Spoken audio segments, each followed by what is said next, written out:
Hello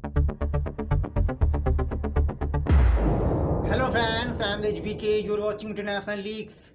As we know, China ने 6th generation fighter jets unwell किया है, जिसकी चर्चा पूरे वर्ल्ड मीडिया में की जा रही है और रोज नए नए हजारों आर्टिकल्स पब्लिश किए जा रहे हैं। एंड ये इंडिया के लिए बहुत कंसर्निंग है, क्योंकि इंडिया अभी भी 5th generation AMCA project advanced medium combat aircraft develop करने में लगा हुआ है, जिसे डेवलप करने में 10 सालों का समय लगेगा।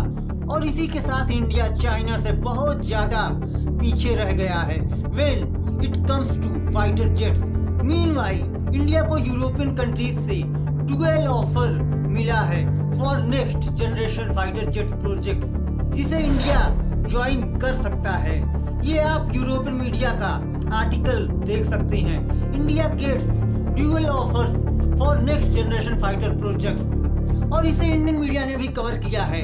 और आज हम इस वीडियो में इटली एंड यूके के GCAP 6th generation project and FCAS project दोनों के बारे में डिटेल में जानेंगे। एंड इंडिया को इन प्रोजेक्ट्स को ज्वाइन करने से कौन कौन से एडवांटेजेस एंड डिसएडवांटेजेस होंगे, और इंडिया ने क्या रिस्पॉन्स दिया है यूरोपियन कंट्रीज के FCAS एंड GCAP प्रोजेक्ट्स पर। तो चलिए शुरू करते हैं वीडियो। फर्स्ट ऑफ ऑल जान लेते हैं वो कौन से ड्यूअल प्रोजेक्ट्स हैं जिसका ऑफर इंडिया को मिला है।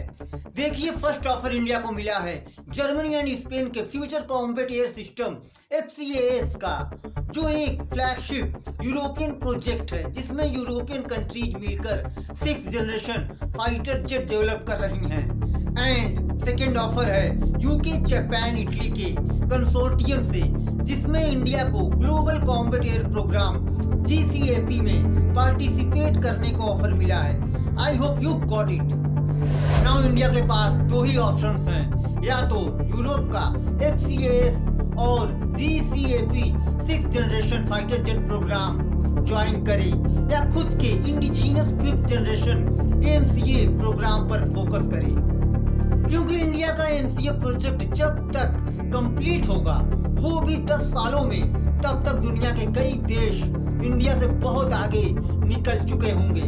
और इसमें एक रिस्क भी है, क्योंकि इंडिया अगर European 6th generation fighter jets programme को ज्वाइन करता है, तो इंडिया का focus and resources AMCA project से हटकर FCAS और GCAP प्रोग्राम पर होगा।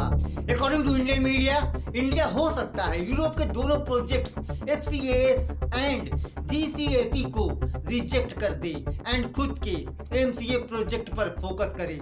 देखिए, अगर इंडिया FCAS और GCAP प्रोजेक्ट ज्वाइन करता है, तो इंडिया को बहुत सारे एडवांटेजेस और डिसएडवांटेजेस भी होंगे।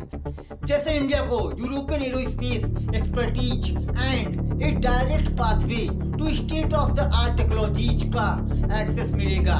However AFCAS high cost project है, जिसमें अगर इंडिया पार्टिसिपेट कर भी लेता है, तो AFCAS प्रोजेक्ट में जितने भी देश पार्टिसिपेंट्स हैं, उनमें शेयर डिसीजन मेकिंग में इंडिया के साथ कॉन्फ्लिक्ट होने की संभावना ज्यादा होगी, क्योंकि इंडिया वांट्स स्ट्रेटेजिक ऑटोनॉमी, जिसके लिए ये देश फ्यूचर में भारत को धोखा भी दे सकते हैं एंड तैयार भी नहीं होंगे। और बिल्कुल उसी तरह UK, Japan and Italy GCAP the global combat programme के अंडर में 6th generation fighter jet develop कर रहे हैं, जो 2035 तक कंप्लीट हो जाएगा। और इंडिया को GCAP प्रोजेक्ट का ऑफर कुछ ज्यादा ही मिल रहा है, और GCAP प्रोजेक्ट के साथ भी FCAS प्रोजेक्ट की ही तरह डिसीजन मेकिंग एंड इंडिया की स्ट्रेटेजिक ऑटोनॉमी को लेकर फ्यूचर में कॉन्फ्लिक्ट पैदा होंगी, क्योंकि इन दोनों ही प्रोजेक्ट में कई देश शामिल हैं।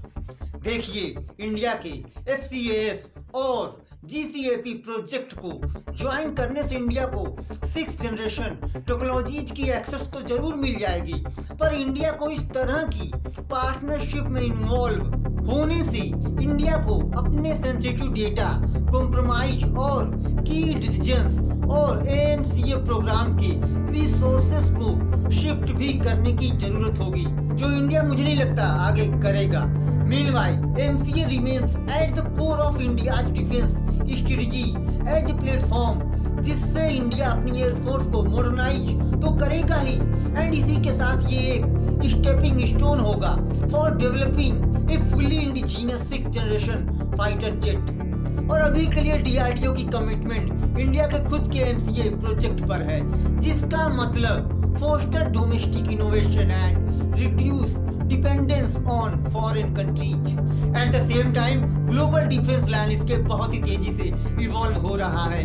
America, Europe, Russia and China सब के सब 6th generation fighter jet develop कर रहे हैं, पर इंडिया कहीं ना कहीं आइसोलेट हो जाएगा। From these international efforts, risks falling behind in a domain where technological superiority is paramount और फ्यूचर में ग्लोबल एयर कॉम्बैट लैंडस्केप पूरी तरह 6th जनरेशन और 7th जनरेशन जैसे फाइटर जेट्स के द्वारा डोमिनेट होगा। तो इंडिया को अपने खुद के एमसीए प्रोजेक्ट और फॉरेन कंट्रीज के 6th generation fighter jets programme को बैलेंस करने की आवश्यकता है। अब यहाँ ये देखना है कि इंडिया फ्यूचर में क्या डिसीजन लेने वाला है। फ्यूचर में जो भी नई डेवलपमेंट होगी मैं आपको अपडेट करता रहूंगा। मिलते हैं नेक्स्ट वीडियो में। Thanks for watching.